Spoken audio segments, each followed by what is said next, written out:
Call this workshop into session. It is 6:15. We do have a quorum. Just a reminder that microphones are live and pick up all sound from the dais and the audience area, regardless if the meeting is live or recessed. We will go over the consent and regular agenda items. If you'll pull out your council, if you'll pull out your meeting minutes.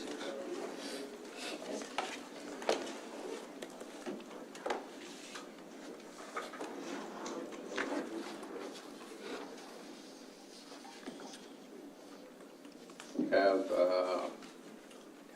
Councilmember Cajun indication. I'll be doing the Pledge of Allegiance in the absence of the mayor.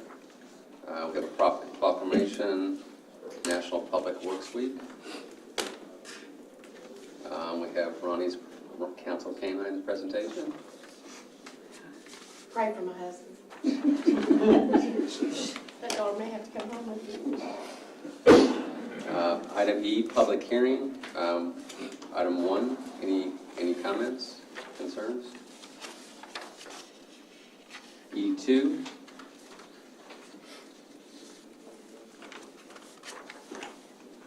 Then we have the Visitors Citizens Forum. Consent agenda, item G3. G4. G5. G6. We have a regular hearing, item H7. H8. H9. We will go over H9, some of the committees briefly.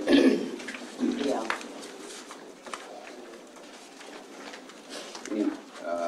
Well, we have to talk about them out there, but any comments right now on the item H9?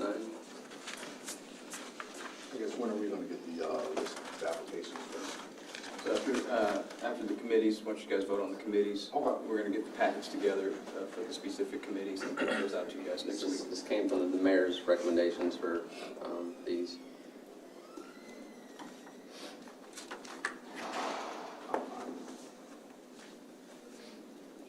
Reports, we have the quarterly investment report, which we will not read, correct? That's right. It's just for you guys to receive and read on your own. I2, city council and staff reports or general reports. We will return to workshop if necessary, if we don't get through this part of it. We do have closed session, correct? Yes. We have a consultation with attorney. Just one item? Just one item. And that is it. So next item on the list, I believe we're going to go to the budget next. So Ashley, you're up. I'm trying to stand in your way here. My name is Ashley Carlisle. I am the budget manager for the city of Lewisville. I wanted to take this time to introduce Heather Brown, who is our new budget analyst, so she's been here for a couple of months. So I'm going to walk you through our mid-year budget report for fiscal year 2024. This is typically something that we bring to city council during May of each year. And then I'll give you an idea of some of the things that you might see in fiscal year 2025's budget as well.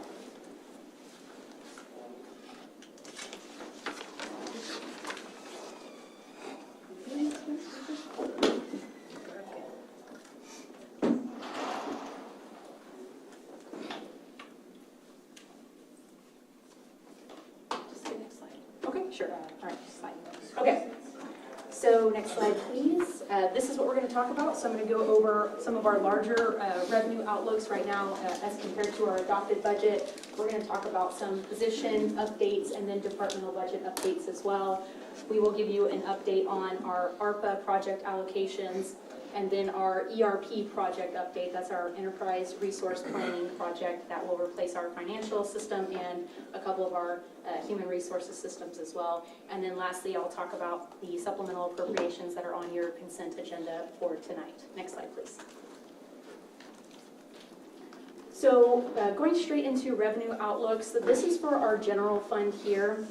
Largest sources of revenue are property tax and sales tax. For property tax, we are looking at ending the year at essentially the adopted budget, which is $56.2 million. For sales tax, we did provide an update on this during city council retreat.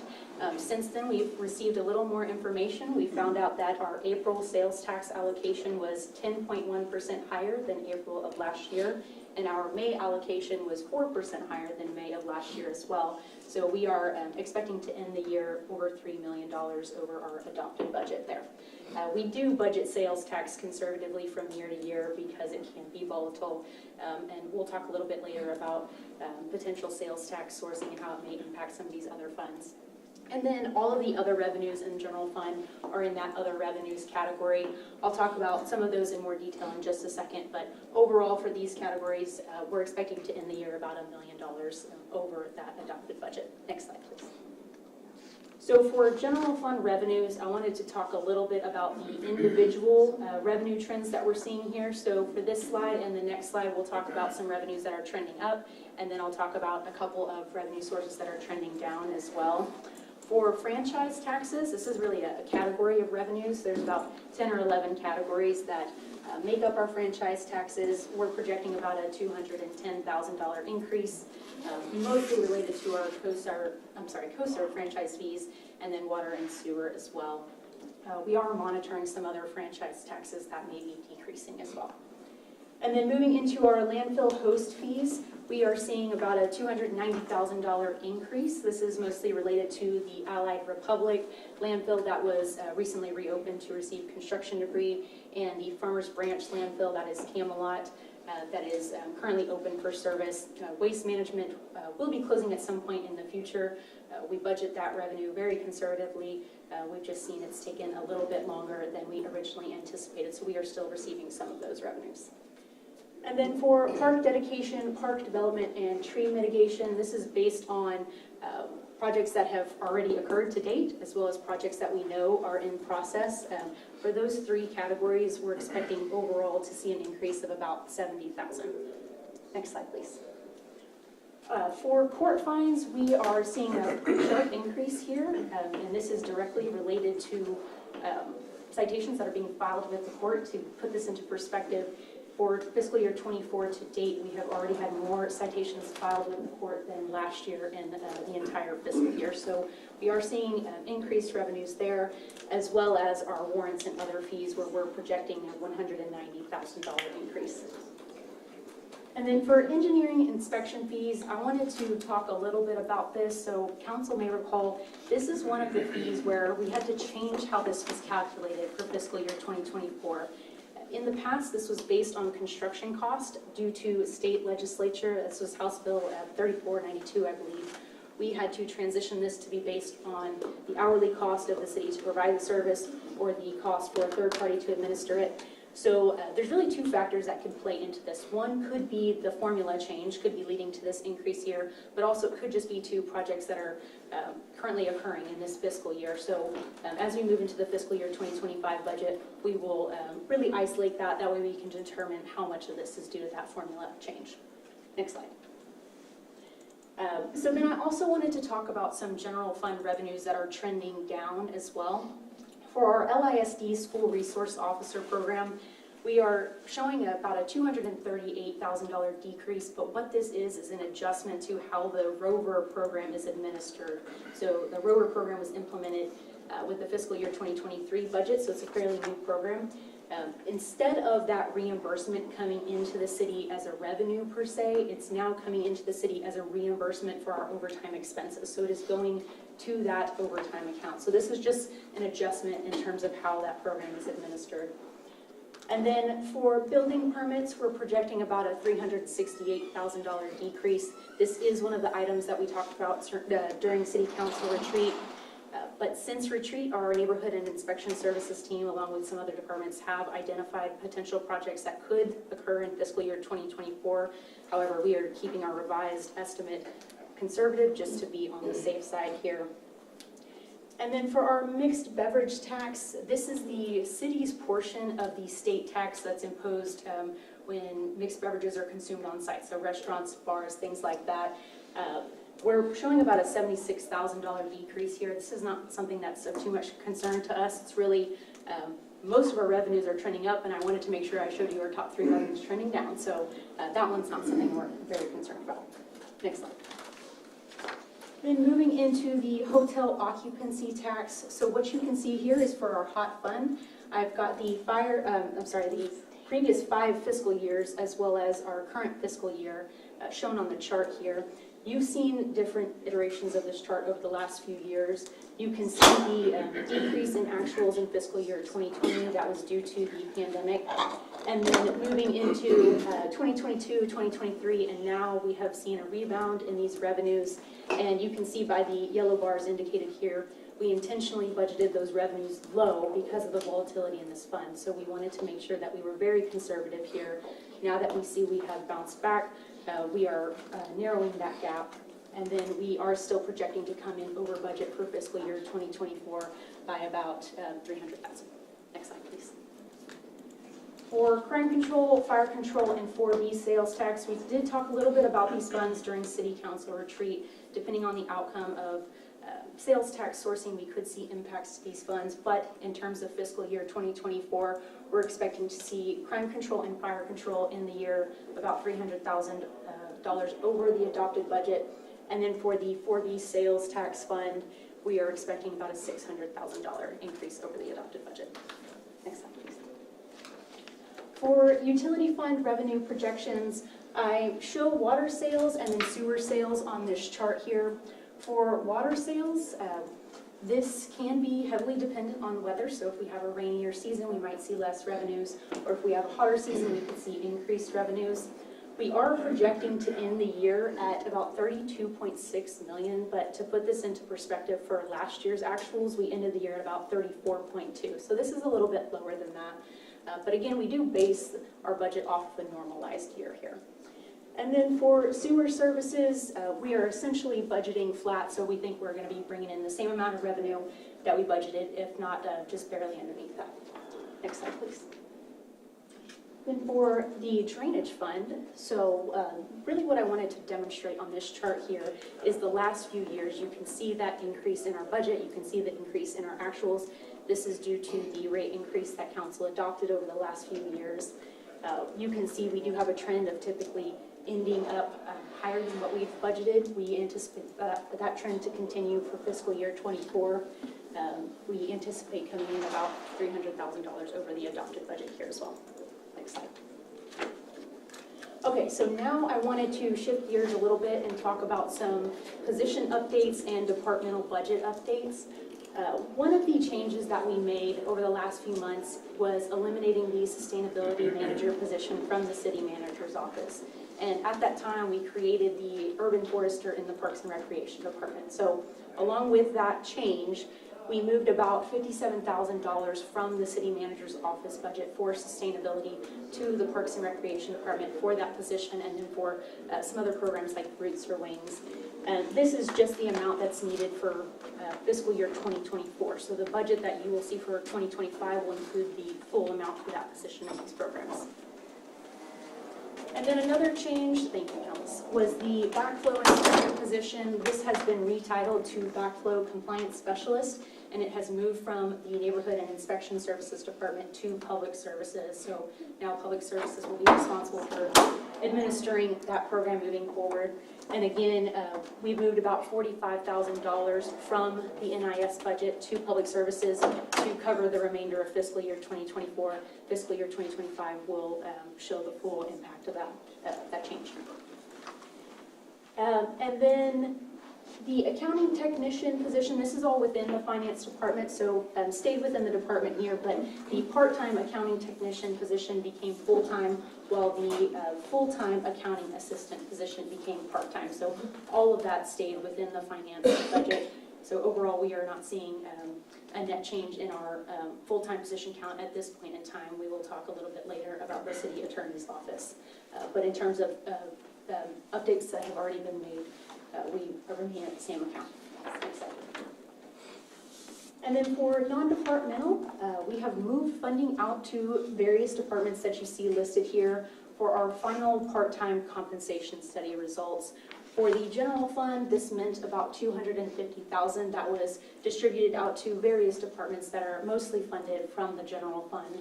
And then for the utility fund, about $6,600 was moved out to public services and finance.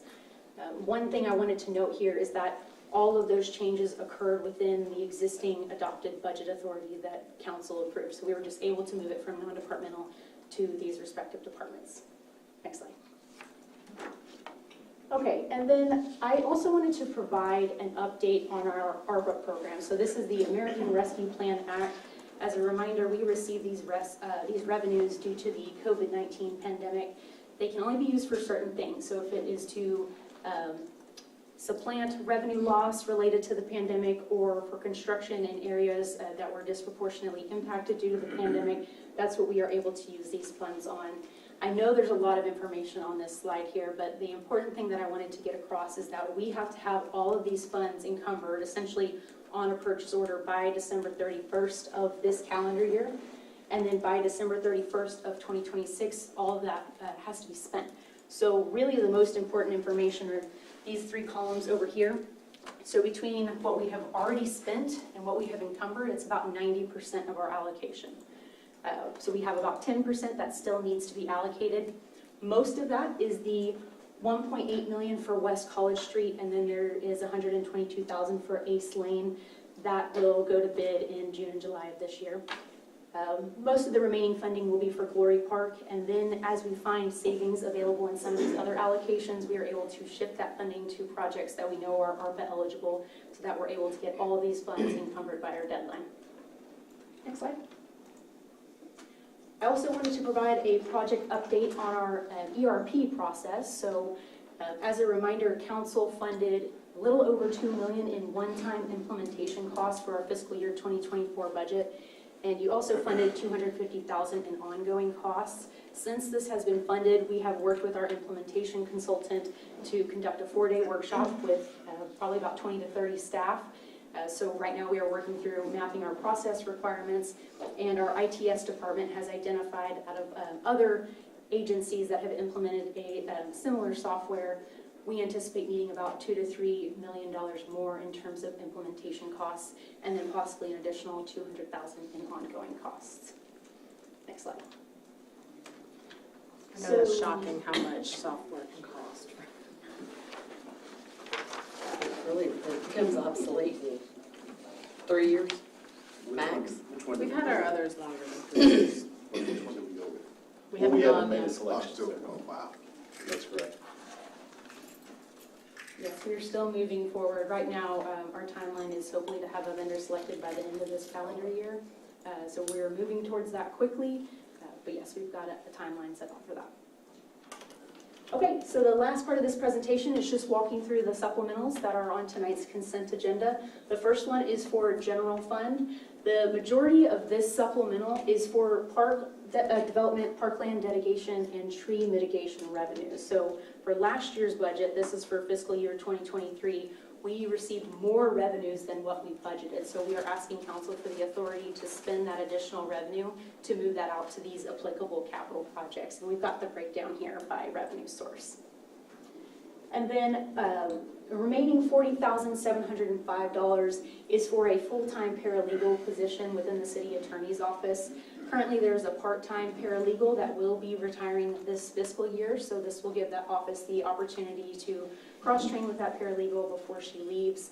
So for fiscal year 2024, we estimate this impact to be just over $40,000, but then again in fiscal year 2025's budget, you will see the full impact of that, and that will be $119,000, including salary and benefits. And then one other item I wanted to note here is that we are monitoring selective enforcement related to overtime for the police department. We're currently seeing elevated trends there. We'll continue to monitor that throughout the year, but we may come back to City Council for a supplemental appropriation later in the year. Next slide. For the grants fund, $158,000 of this is related to a Department of Energy Conservation block grant for electric vehicles and hybrid vehicle replacements. Our city management has worked with Fleet to develop a list of potential vehicles that this grant funding could be used for. Then about 25,000 of this is for the Justice Assistance Grant that council has already accepted this award in February. I believe it was February 19th. This is just funding the expenditure for that grant. As a reminder, this is a grant that was applied for by the city of Denton, and as a result, Lewisville receives a portion of that revenue. So this just allows us to budget those expenditures that will be used for vests and equipment for officers. And then the remaining is for $360,000 for fire department deployments. We are currently in our severe weather season, about to go into hurricane season here shortly. And then on top of that, we've got a wildfire season that will be starting up as well. So we are looking at needing additional funding for those deployments. I have a question about that. Are we still deploying down to the border? Okay. We're not, actually, right now, we're not deploying at all. We've got some issues with, that they're trying to work out with workers' comp. So we're just on pause, but we expect, hopefully, that they'll get that resolved. But the border deployment has been discontinued. And then one other item I wanted to note here is that all of the expenditures that we're asking for here in the supplemental will have offsetting revenues. So whether this is in the form of a reimbursement for these grants or whether we receive the funding up front, all of these expenditures will have an associated revenue. Next slide. For the utility fund, we are asking for $7 million. Council may recall during retreat, Public Services Department presented a study about an update to our East Side sewer study that really talked about the need for the Midway Fortis Main and Midway Lift Station in terms of accelerated development in that area.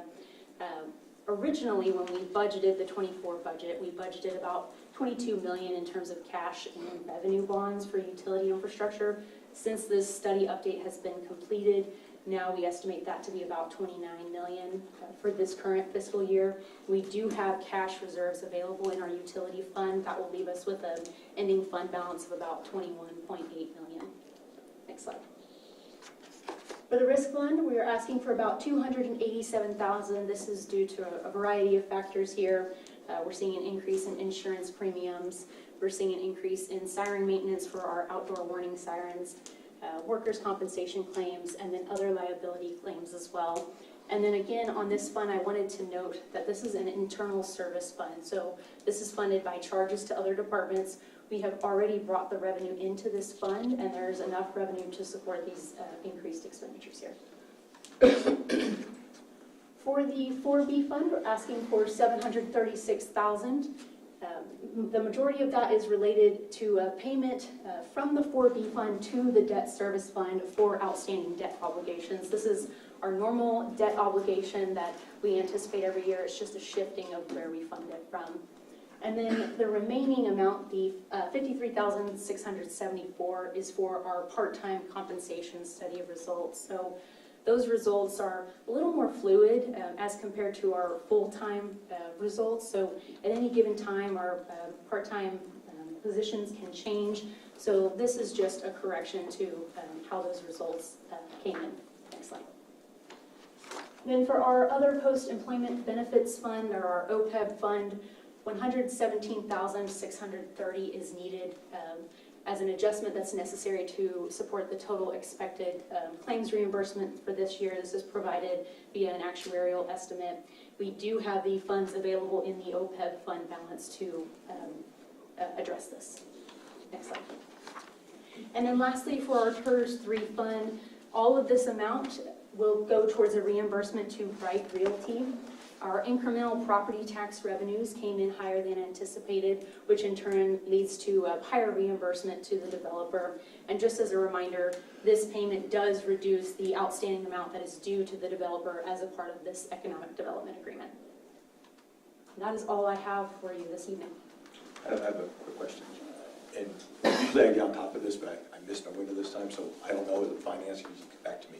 So the court fee, whenever I see court fees going up, I get mixed emotions about that. You said we outstripped already this year. We've already outpaced what we did all last year. Do we have any insight into why that is? Is this a backlog of fees being paid from the past year? Is it more enforcement? The types of fines maybe? Traffic enforcement has been a big, but also code enforcement and animal control have all been writing tickets from enforcement. So I would say that's making our city a safer place. Okay. So this is a step of enforcement, not Absolutely. Okay, great, thank you. Hey, Mayor, can we get, going back to the reimbursement for the TERS 3, can we get that, get the report when we Yes. got with that? About how far along we've Yeah. towards paying, yep. I have that information, and I can get that out. I anticipated that question. So, as you know, the reimbursement is $88.7 million in total between economic development and redevelopment costs. To date, we've had 7 draws. That means claims on that money totaling $50.6 million. So remaining potential draws, either through the ED or the redevelopment agreement, is $38.1 million. To date, we've reimbursed $8.1 million. So I believe this is our 3rd year that we've been reimbursing them the funds, and it's come from both city and county reimbursements. So there's $80 million yet to be paid, but we're making good progress in just the first few years. Thank you. Any other comments? I've got a couple.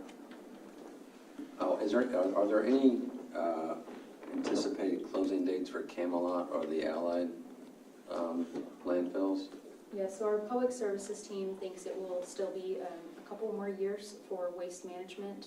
Right now, they're thinking about 4 to 5. I know it's been pushed out a couple years, so we do still budget that revenue source very conservatively. We continue to bring in that revenue as long as it's open, but most recent update is about 4 to 5 years at this point. And Allied got reopened, but how much more capacity does Allied have, I guess? Is that the 4 to 5? Waste management would be the 4 to 5 year. We can get information regarding Allied Republic. That was the sorry. That's a long period of time, Allied does. I'm sorry, I don't have that, Yeah. how much capacity. I remember looking at it before, I don't have the number, but we'll Is there get not it a for fear of you. Allied or Camelot? You know, we still have access to those for a while. Yes, yeah, I mean, those are still They haven't a gone bit. up near as Okay. height-wise. And then the tree mitigation fund, as far as that fund, is there options for those that are going into that? I know typically you can either plant trees or do the fund. So what's been, I guess, a couple of cases why they chose tree mitigation versus planting trees? Probably a planning, is Michelle here? Here, sorry. Michelle, do you want to talk about tree mitigation, why they choose one versus the other? So usually they mitigate the fees if they can't find any reasonable room to replant on site. Most people prefer to replant on site because it's just easier for them. But if they run out of space to fit the required amount of inches, then they'll pay the fee. Okay. Any other comments? Yeah, Chief, on the overtime, she said there's a trend going up. Do we see that stabilizing once we get everybody out of training and we're running full capacity? It's a complicated answer to that directly because it doesn't just impact patrol officers, it also impacts jail and dispatch where we have some vacancies. And so backfilling those positions and hiring for those are just as important as hiring for patrol. Oh, absolutely. To answer your question directly, yes, we would anticipate as all positions are full that we would be able to stabilize our overtime consumption, barring trends or issues that would require immediate attention. Any other comments? All right, thank you, Ashley. Next item on the list is a presentation of the Police Department crime status. Chief Rollins.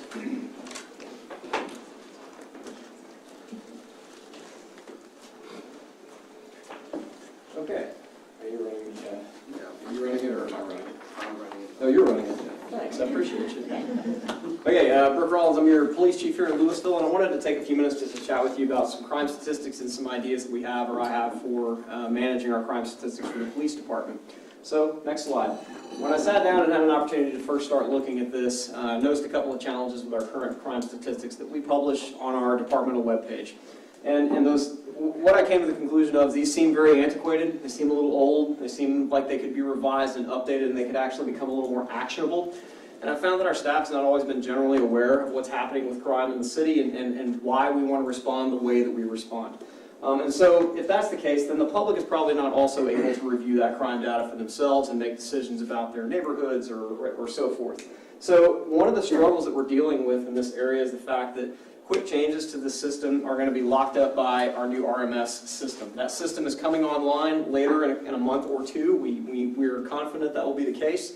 But a lot of that data is tied to our RMS or records management system. And a lot of that data, some of those data connections are broken right now. And so we aren't able to publish that information in real time or close to real time for our public and for our police department. Next slide. So what I want to talk to you about is what we're trying to do with some of our crime statistics. I wanted to evaluate and kind of augment our reporting systems in a way that could be beneficial to both the police department and the external, because looking internally about how we operate, why we operate, when and where, those are important, but also we want our community to understand why we're doing those things as well. And then I want to improve our efficiency in how we allocate resources. As you all know, we email and text frequently about what happens in the city and the best way to dedicate police resources to that. But sometimes we can find ourselves chasing our tails if we're just dealing with the problem of the moment and not able to look strategically at why that's a problem right now. So I want to be able to put the department in a good position as we are responding to crime requests and trends. And so this will help us drive some of that operation. Our intelligence should be telling us where to go instead of us randomly selecting or identifying what's important unless something critical to that moment has directed the operation. We should be using the intelligence we have to decide where we need to go next. So with that, we can enhance some employee buy-in and then hopefully foster some transparency with the community at large. Next slide. So what are we doing? Well, right now what we're doing is we're overhauling our monthly reports that we have. And I know that you can clearly read all of these graphics over here. It's going to make it much longer to put every single one of them on a page for you. But this is some ideas that we have a crime analyst that works for our police department. His name is Ashley Pavey. And he is hands down responsible for the construction of all of this outlook based on some ideas that I had about where I wanted this to go. But he had already been working on a lot of this himself. So all of the credit goes to him for how the construction of these products look.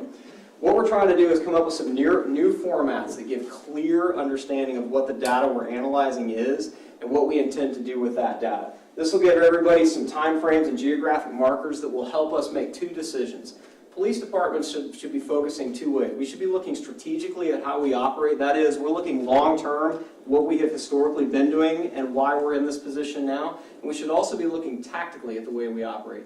But not tactically like the way the police officers take down a warrant or something like that. Tactically as in what's happening right at this moment. Because sometimes there could be an acute issue that's facing a community that requires an immediate response versus one that's long-term over the course of several months or years. So these systems will allow us to make some decisions like that.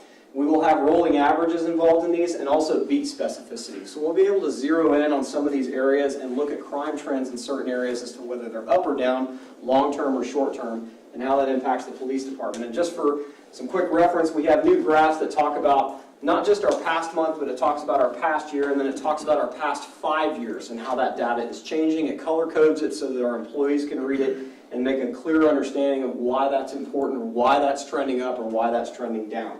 We've also broken down some of our graphs by beat, so that our beat commanders, our beat leaderships will be able to look at those numbers and make decisions about what's happening in their beat. And then we also have some 18-month trends that we've kind of thrown up as some examples and ideas. Offenses against persons, offenses against property are color-coded differently. And we've added trend lines. I want our command staff, I want our officers to be able to look at, okay, this is going down, but is it going down from an incredibly high position, or is it going down from a position where it was already down in the first place? Both are important because they may direct resources in different ways. So these are all things that we are rolling into some of our new programs. And then just another example of some of our tables that we're going to be bringing forward. Next slide. So what are we moving towards? We're moving towards some dashboards that we intend to publish. We're going to publish two versions of dashboards. The first ones will be internal, and I'm going to demonstrate this, or I'm not. Commander Mays is going to help me demonstrate this here in just a few minutes, but these are some internal-facing dashboards that we intend to roll out here in the very near future. These can be used by our supervision and our officers to click in and out of certain markers and zero in on what type of crime is impacting what type of area. There's always a community narrative about what type of crime somebody's experiencing by the numbers, but perception of crime is another angle of attack that I think is something that we address. Some people feel like there's a crime issue here, and there may not be, and sometimes there actually is, but it's just unreported. So these are statistics we want to try to grab as much as possible. So this can be interactive. We can turn on certain layers, and we can allow those layers to help us look more deeply at some of these beats, put on more colored dots, heat them up, put some red to them so that officers can decide what that hot spot might look like. And this will help us deploy resources to the right area at the right time and for the right reason, which I think is a good, responsible way to use our money. Next slide. So this is a kind of a static view of what I'm going to show you at the tail end of this presentation, but this is the overall dashboard. It's got all of our crimes, or some of our crimes, listed on the side. It counts them up based on whatever time frame that we've selected. Last 3 months is this particular snapshot that we're looking at. And then we have beat codes that tells us what's happening by different beats. We have time of day, we have day of week, all things that officers can use to their advantage to make decisions about patrolling, and supervisors can use to make their decisions about deploying resources. Next slide. So then what about the public? They should be able to access some of this in real time. Well, that's kind of the next phase of this program. We're going to publish some dashboards or have access to dashboards. It's important to note that the data we put in these dashboards will not be in real time. Our public is going to be looking at crimes that may have been reported several days ago or even a week or more, because it takes time for reports to get into the system, to be vetted by our records team, and once they've been vetted, to actually be counted as numbers in crime that we can start to look at. So the public will have the ability to look into these data sets and actually drill into whatever it was that was reported to the police department. This is neat because there's no special permission required to access this. The public can access it straight from our website with no needed login. And the residents can filter by crime type and date to see what's happening in their area and actually use that to create conversation with the police department or with the city about what's happening with them. Next slide. So, looking ahead, what are we doing with this information? I have some plans in the future, in the summer and beyond, where I'm looking at some geographic accountability, taking the city and dividing it up by my commanders, by my sergeants, and by my officers. Empowering my officers in the field to make decisions about their crime-fighting techniques instead of relying on command staff to tell them where to go next. So this is a step in that direction, empowering that team with the needed data that they have to make decisions about their jobs. This will give us an opportunity to evaluate and reevaluate current and future staffing models and deployment strategies. We've got a great matrix that's telling us about that, but what about the future? Are we still focused in the right direction with that matrix? Helps us establish some performance metrics. What are we holding ourselves to from a standard? We're up in this area, but is that a matter to us that we need to be concerned of? We're down on vehicle burglaries, but are we really down? Are we just down this month, but we're still really high trending? These are all things that we can use to look at our performance metrics. And finally, I talked about a go live of our new RMS. When it goes live, we'll have the ability to connect these systems, test, validate that they work, and then be able to populate these dashboards. So a lot of things are kind of driving each next step. Next slide. So I'm going to hold the questions to the end, but I'm going to ask Commander Mays to come up and plug into the system and just give you a quick interactive look at this dashboard, and then if you have questions, I'll be glad to try to answer them for you. Just so I'm not getting very slide. Sorry for all the back and forth there.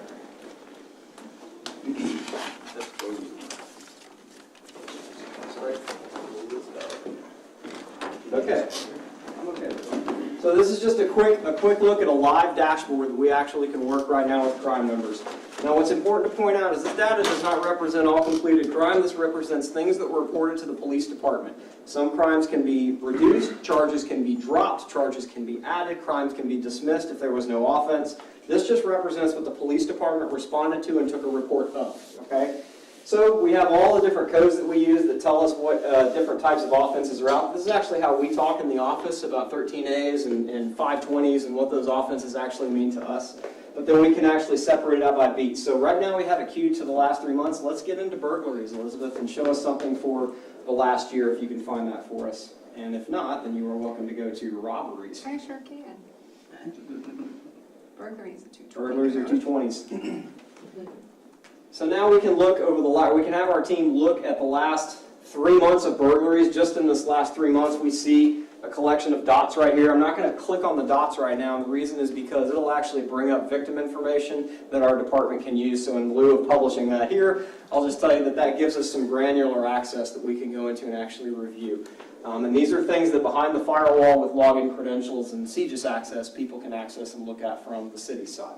And so we can then change that to a longer term. We can change it to a further back look, and in the future we'll be able to heat up these maps, or actually hotspot these maps, and be able to help us direct resources based on hotspots. Cops are good with those types of graphics. Instead of just looking at all the dots, they can see where that heated up area looks.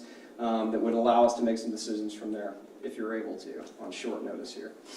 But if we were specifically looking for one date between October 2nd and 31st of 2023, now we can actually pull up the data and see where we were concentrated in that area for that time as we make decisions about resources. So this is just a high-level look at where we're trying to take some of our crime stats and where we're moving some of the department operations in the later part of this summer from some geographic accountability standpoint. So I'll stop there, and if you have any questions, I'm glad to try to entertain them.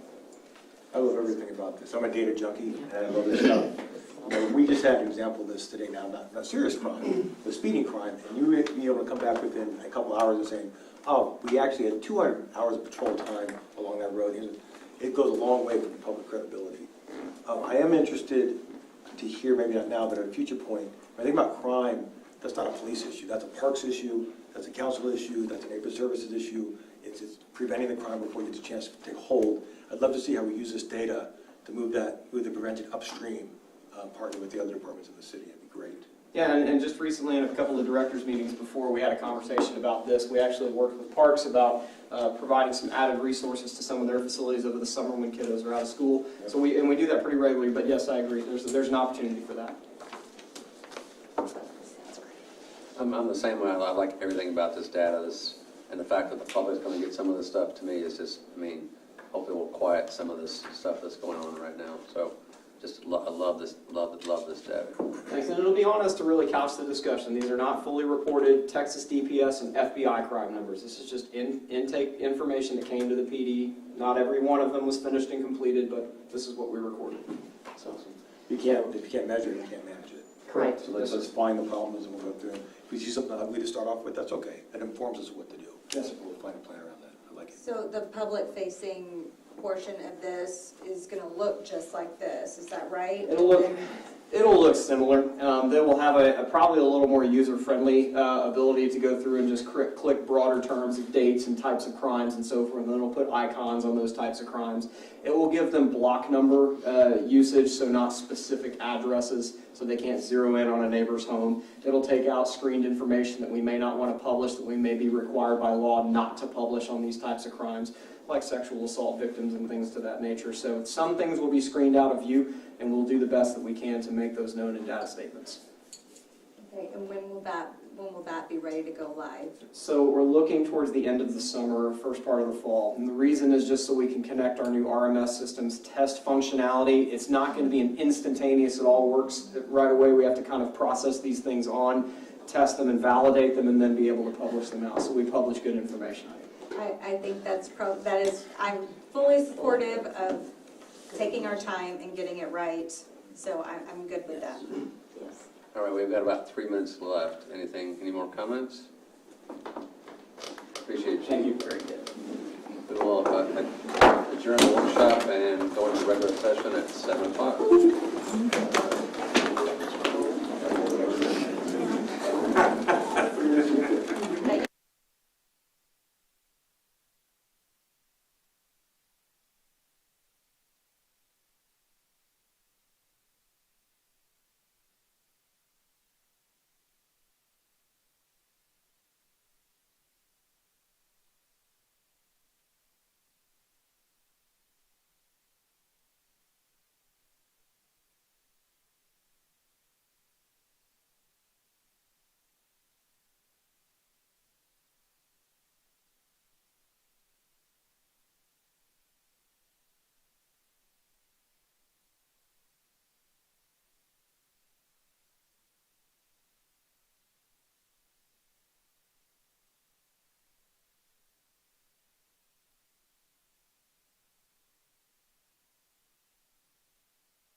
they're not easy.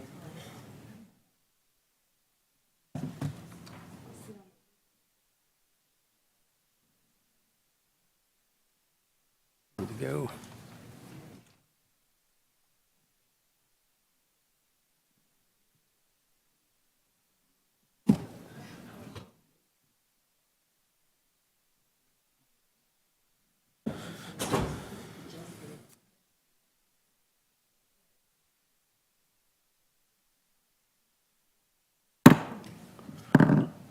All right, we will call that meeting into session. It is 7 o'clock, and we do have a quorum.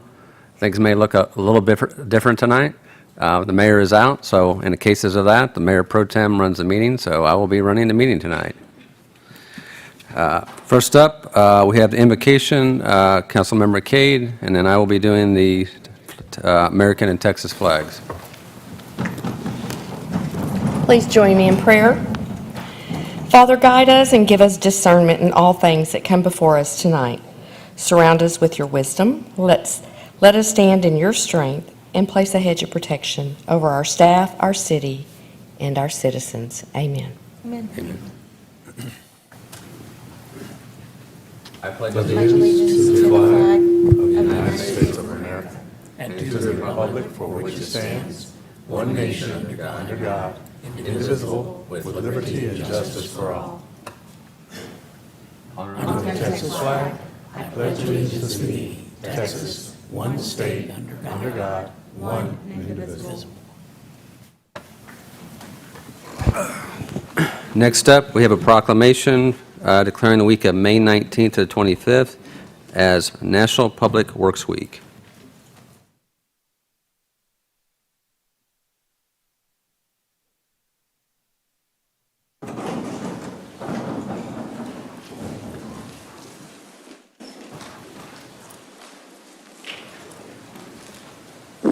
Wow, we got a crew tonight. Got full support for you.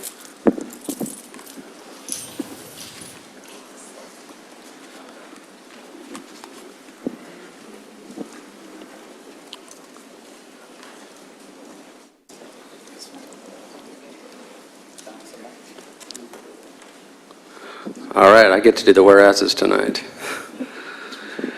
Proclamation by the City Council of the City of Lewisville, whereas public works professionals focus on infrastructure, facilities, and services that are of vital importance to sustainable and resilient communities and the public health, high quality of life, and well-being of the people of the City of Lewisville, and whereas these infrastructure, facilities, and services cannot be provided without the dedicated efforts of public works professionals who are responsible for rebuilding, improving, and protecting our transportation, water supply, water treatment, solid waste systems, and public buildings.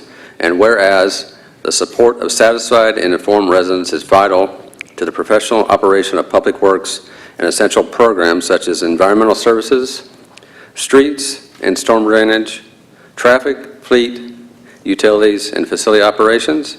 And whereas it is in the public interest for the residents, civic leaders, and children in the City of Lewisville to gain knowledge of and maintain an ongoing interest and understanding of the importance of public works and public works programs in their respective communities. Now, therefore, I, T.J. Gilmore, Mayor of the City of Lewisville, and on behalf of the Lewisville City Council, do hereby proclaim the week of May 19th to the 25th, 2024 as National Public Works Week. I will say, and I've had experience myself, these guys are what keeps this city running. They really are. I mean, you got a water break, sewer break, when you flush your toilet, that's these guys. So, Aaron, you want to say something? Oh, thank you, sir. Thank you. Thank you very much. Public services is definitely a collective effort. All these guys up here, different departments. We could not achieve our goals without the support from City Council and City Management, so thank you very much. And under our leadership, we are committed to keep achieving great success here at Public Services, so thank you.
Okay, now we are going to go through our Council Canines program.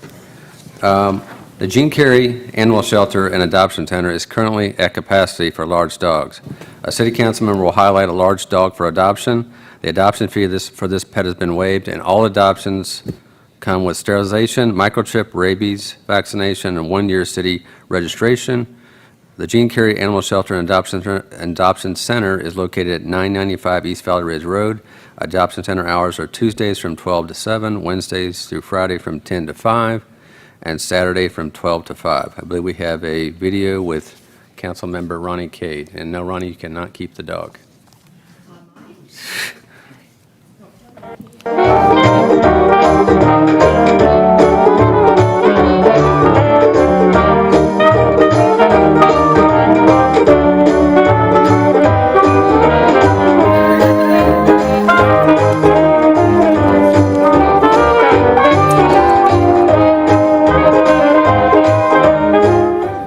This is Aha. She is 2 years old, American Pit Bull Terrier mix, and she has got wonderful manners and is so loving.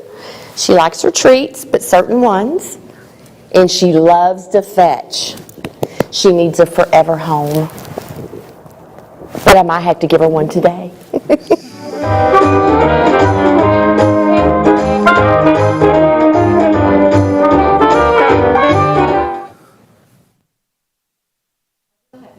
To everyone that dog was the sweetest, most polite, well-mannered dog. When I brought out a treat, of course you can see her grin. She always has it on, but she sat and then gave me her paw. So I would give her a treat. So if y'all would like to save my marriage, somebody needs to give her a forever home. All right, item E, public hearing. Public hearing, consideration of an ordinance granting a special use permit for manufacturing medium intensity on a portion of approximately 9.65 acres, legally described as Bison Grove Business Park Edition, Lot 2, Block A, located at 701 Spinks Road, Zone Light Industrial District, as requested by Casey Gregory of Sanchez and Associates on behalf of Centerpoint Properties Trust, the property owner, case number 24-044 SUP. Green Valley Products is a manufacturer of spray foam installation looking to operate out of the Bison Grove Business Park. Lewisville's Unified Development Code, adopted in December of 2022, revised Lewisville's zoning code and added new definitions distinguishing between light, medium, and heavy intensity manufacturing. Green Valley Products manufacturing process is considered medium intensity manufacturing, and a special use permit is required to allow a medium intensity manufacturing use within the light industrial zoning district. The Planning and Zoning Commission recommended unanimous approval, 5-0, on May 7th, 2024. Recommendation that the City Council approve the ordinance as set forth in the caption above. We do have Richard Lukey, or actually we have Michelle available for questions. We will now open the public hearing. Michelle, I had a question/comment. So just, or clarification really, this is for a tenant in an existing building, correct? This is not a new build warehouse. Correct. The warehouse is existing. This would be a tenant occupying a portion of it. Okay, so this looks like it's maybe close to a little between a quarter and a third of one of the buildings. That's correct. Okay. And is this an existing business in the city, or is it a new business? It is a new business, and we identified them through the CO application process. Great, thank you. Council, any other comments, questions, concerns? Do we have a motion to close the public hearing? Move to close the, move to close the public hearing. Second. All those in favor?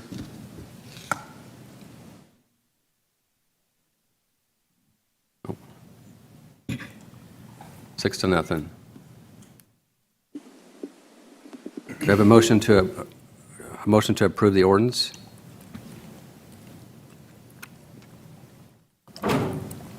Move to approve the ordinance as set forth in the caption. Second. City Attorney?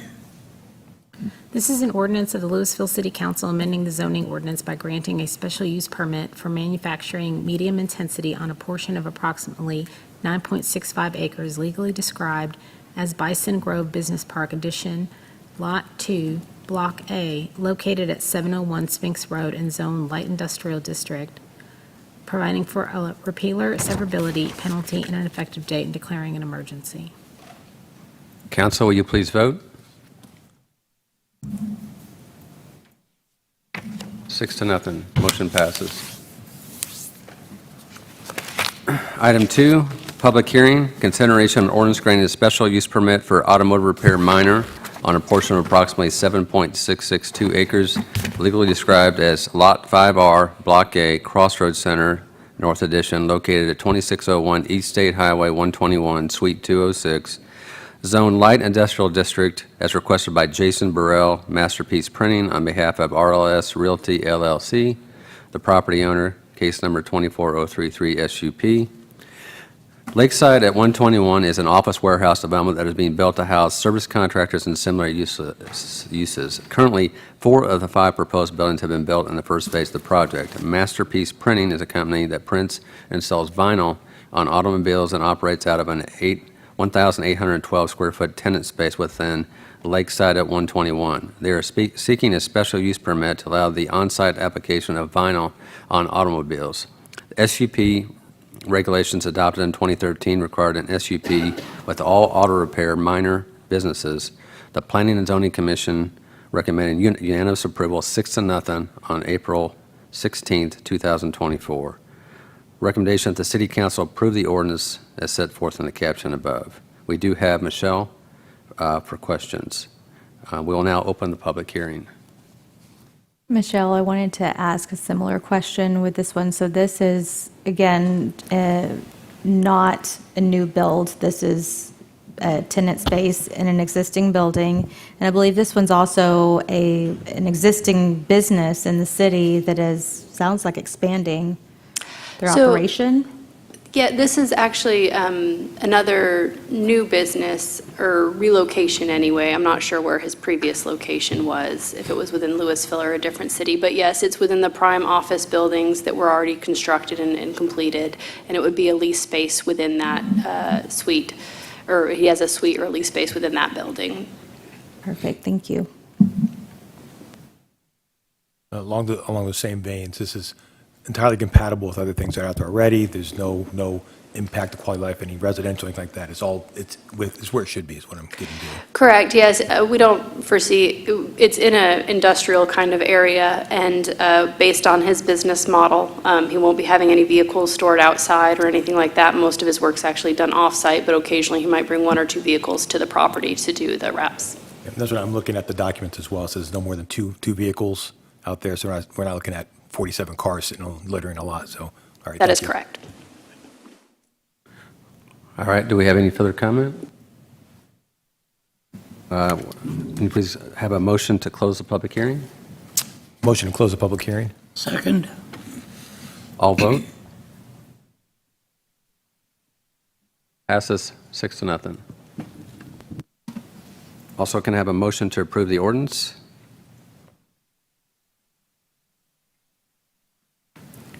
Move to approve the ordinance as set forth in the caption. Council, do we have any further comments? I need to second it. Second. Any further comments? All right, City Attorney? This is an ordinance of the Lewisville City Council amending the zoning ordinance by granting a special use permit for automotive repair minor on a portion of an approximately 7.662 acres, either legally described as Lot 5R, Block A, Crossroads Center North Edition, located at 2601 East State Highway 121 Business and Zone Light Industrial District, providing for repealer, severability, penalty, and effective date, and declaring an emergency. Council, will you please vote? Motion passes 6-0. Item F, Visitor Citizens Forum. City Secretary, do we have any sign-ups or e-comments? No, sir, we sure don't. Speakers must address their comments to the mayor rather than to individual council members or staff. Speakers should speak clearly and state their name and addresses prior to beginning their remarks. Speakers will be allowed 5 minutes for testimony. Speakers making personal, impertinent, profane, or slanderous remarks may be removed from the meeting. Unauthorized remarks from the audience, stamping of feet, whistles, yells, clapping, and similar demonstrations will not be permitted. In accordance with the Texas Open Meetings Act, the City Council is restricted from discussing or taking action on items not listed on the agenda. Action can only be taken at a future meeting. Do we have any comments? All right. Consent agenda. Are there any items or e-comments? No, sir, no items to be pulled, and there was no e-comments on any consent items. All the following items on the consent agenda are considered to be self-explanatory by the council and will be enacted with one motion. There will be no separate discussion of these items unless a council member or citizen so requests. For a citizen to request removal of any item, a speaker card or e-comment must be filled out and submitted to the city secretary. Council, do I have a motion? Move to approve the consent agenda as presented. Second. Council, please vote. Item passes 6-0.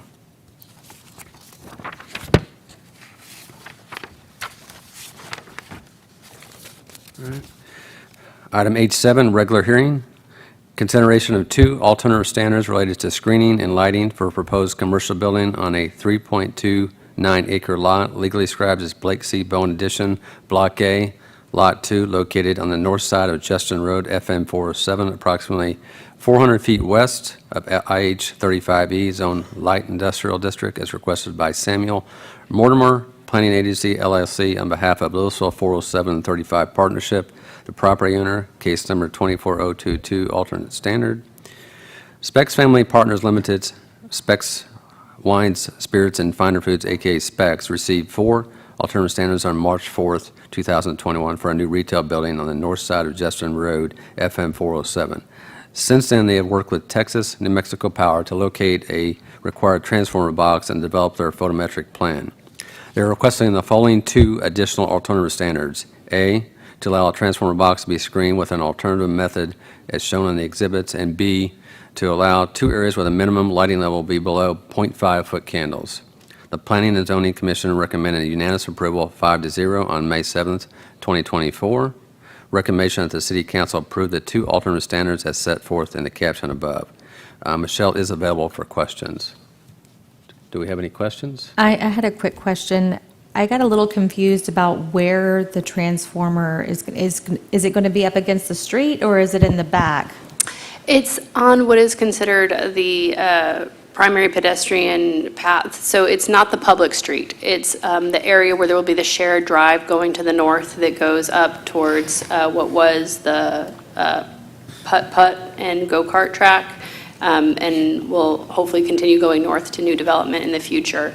So it's along that part. It's on the northwest corner of the building, but that's where they relocated all of their pedestrian amenities and things. So they've had to take out a parking space. They still do meet their required parking in order to still put those pedestrian amenities in, as well as the transformer and the screening for the transformer. Okay, and so when it talks about in order to maintain necessary clearance, That's Texas, New Mexico's clearance from the transformer. The screening wall has to be a certain distance from it. okay.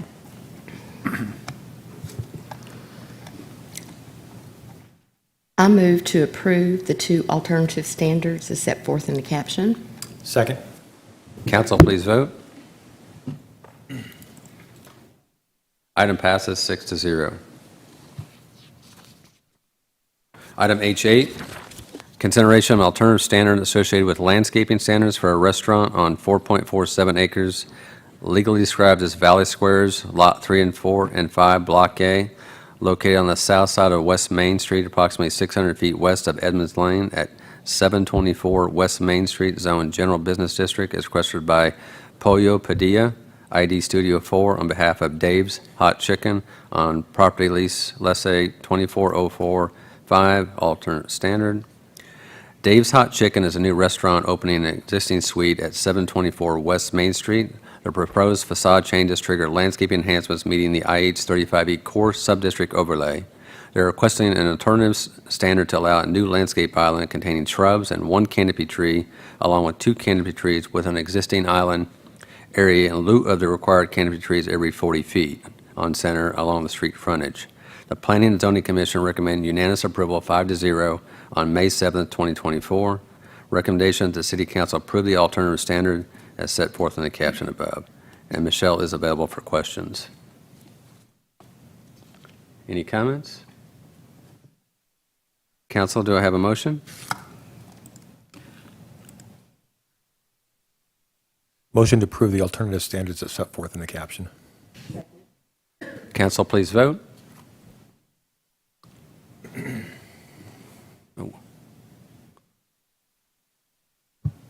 Motion passes. I think I had a chance to vote.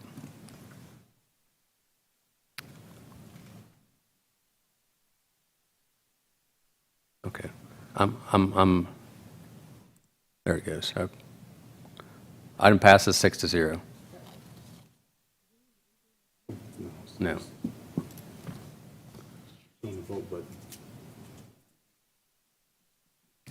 Do we need to click it again? No? Go ahead and vote again.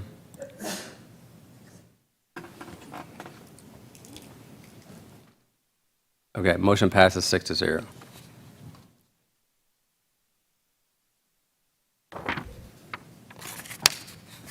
Okay, item H9, consideration of initiating the Board Commission Committee appointment process and the creation of City Council subcommittees. On June 30th, 2024, various terms of office on city boards, commissions, and committees will be expiring. Those positions have been identified and current appointees notified. City Council will need to identify City Council subcommittees to review eligible reappointees, new applicants, and provide nominees for Council's consideration during a future meeting. Recommendation of the City Council initiate the Board's Commission Committee appointment process and create the City Council subcommittees as set forth in the caption. I'll need a motion, unless there's any commentary from City Council on the board appointments. Yes, I move to initiate the Board Commissioners Committee appointment process and create the City Council subcommittees as follows. Deputy Mayor Pro Tem Kelly and Councilwoman Cade, they will make the subcommittee for CDBG, Community Development Block Grant Advisory Committee, Library Board, Park Board, Lewisville Parks and Library Corporation 4B, Tax Increment Reinvestment Zone Number 4. Councilwoman Green and Councilman Troyer, Old Town Design Review Committee, Planning and Zoning Commission, Tax Increment Reinvestment Zone Number 2, Zoning Board of Adjustment, Lewisville Local Government Corporation. Councilman Jones and Mayor Pro Tem William Meredith, Arts Advisory Board, Animal Services Advisory Committee, Tax Increment Reinvestment Zones Number 1 and Number 3. Do I have a second? Second. Council, please vote.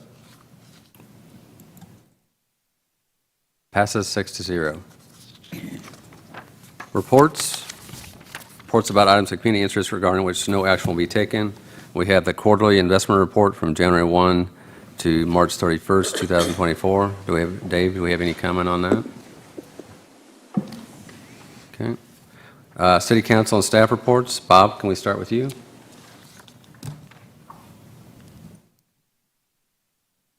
Yes. I will go ahead with my report on the events at the Grand Theater activities. First of all, the number of performances, Texas Tunes, Cody Canada, and The Departed will be presented by the City of Lewisville on June 1st. Sounds of Lewisville, Even It Up with Grazie, presented by the City of Lewisville at Wayne Ferguson Plaza on May 21st. That would be tomorrow night. And then Sounds of Lewisville next week, Havana NRG with Paola Ardone, presented by the City of Lewisville at Wayne Ferguson Plaza. And that date is May 28th. And as always, the acoustic jam sessions on Friday evenings, 6 to 9, presented by the Visual Art League of Lewisville. Then activities occurring, Lewisville Talk Speaker Series, Mary Anais Hegler, The Weight of the World, presented by the City of Lewisville, May 21st. There are free fitness classes in Wayne Ferguson Plaza, yoga in the plaza on Wednesdays, body weight boot camp on Thursdays and Fridays, Tai Chi in the plaza Saturdays, and Pilates in the plaza on Saturdays. And exhibitions, Emotional Roller Coaster, a solo exhibition by C.J. Miller, Artist Talk and Reception on May 18th, that's in the past, presented by the City of Lewisville through May 25th. Home, presented by the Visual Art League of Lewisville through June 1st. And Movements, presented by the Visual Art League of Lewisville, June 1st through July 6th. And that is all I have to report. City Attorney? City Secretary? No report, sir. Michelle? Christina? Mr. Salmon? Yes, actually, I do have one this evening. It's with great excitement that I wanted to announce that we are planning a ribbon-cutting ceremony for our Windhaven Parkway project, where we have a tentative date of June 20th at 9:30 a.m. Planned for our ribbon cutting. Staff will be sending the City Council a tentative hold for your calendars for that date, and we'll be making a final determination late next week with regard to that June 20th date. And then, of course, once we have a solid date, we will be sending out formal invitations. Mayor Pro Tem, council members, park fans, a couple of announcements.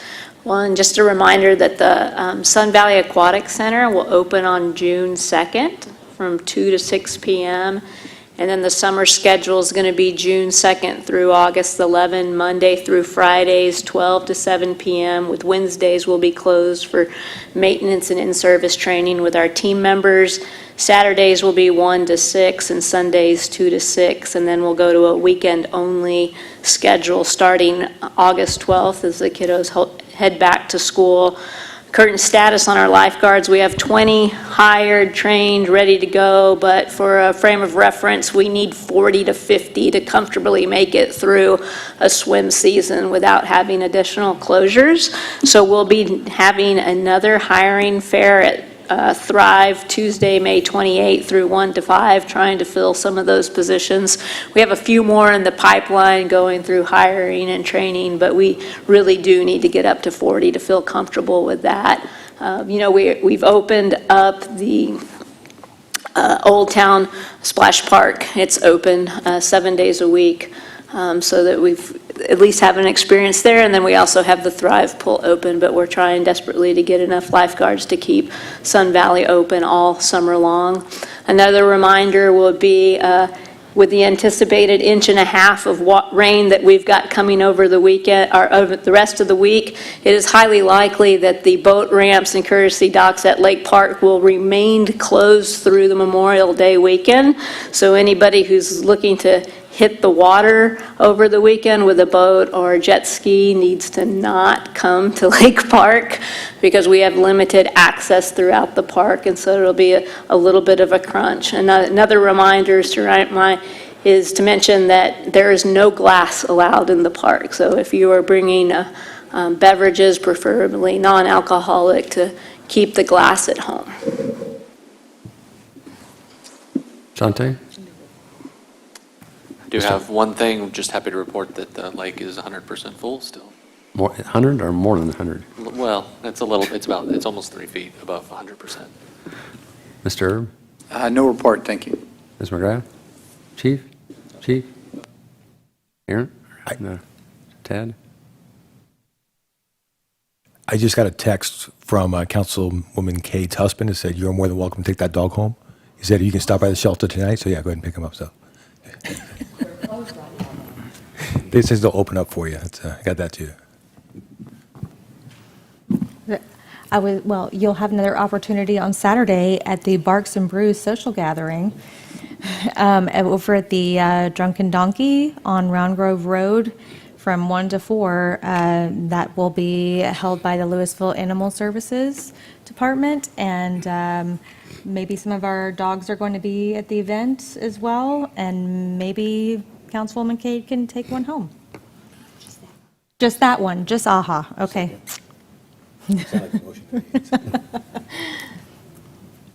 Okay, I'm staying out of that one. I just want to reiterate just the recognition of public works. You know, when we talk about our heroes, we talk about our police and our fire, but our public works folks, like I remember during the freeze, they came out and they cut my water off, which is a good thing they did, because as soon as the power came back on and I turned the water back on, we had a water leak. So those guys worked tremendously hard. They make sure the water flows in the right direction. So we just want to make sure we give them a shout out. And it's been a while since I've talked about our Lewisville, Texas app.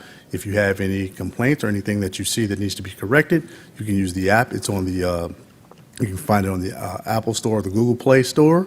You can download it. You put your email in. You can report things anonymously if you want to, but it's the best way to track your whatever issue that you have, and you get instant feedback. I use it every day with help from my wife, so.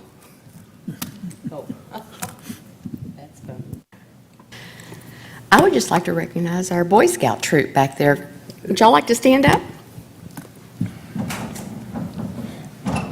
Thank you for coming in, joining in, and visiting with us tonight. City Manager?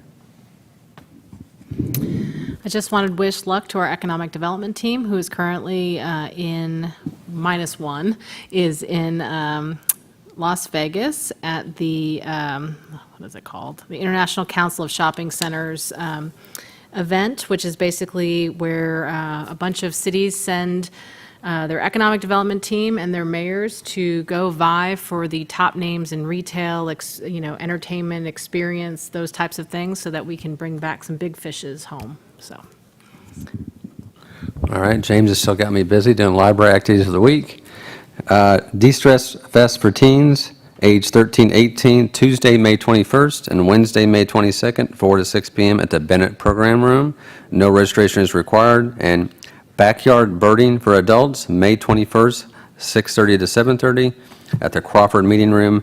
No registration is required. Now we will move into closed session in accordance with Texas Government Code Subchapter D, Section 551.071, consultation with attorney pending litigation, and RE payment card, interchange fee, and merchant discount, antitrust legislation number 05 MD 1720 MKBJ0, United States District, Eastern District of New York. We are now moving into closed session.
All right, it is 7:42, and we are now adjourned.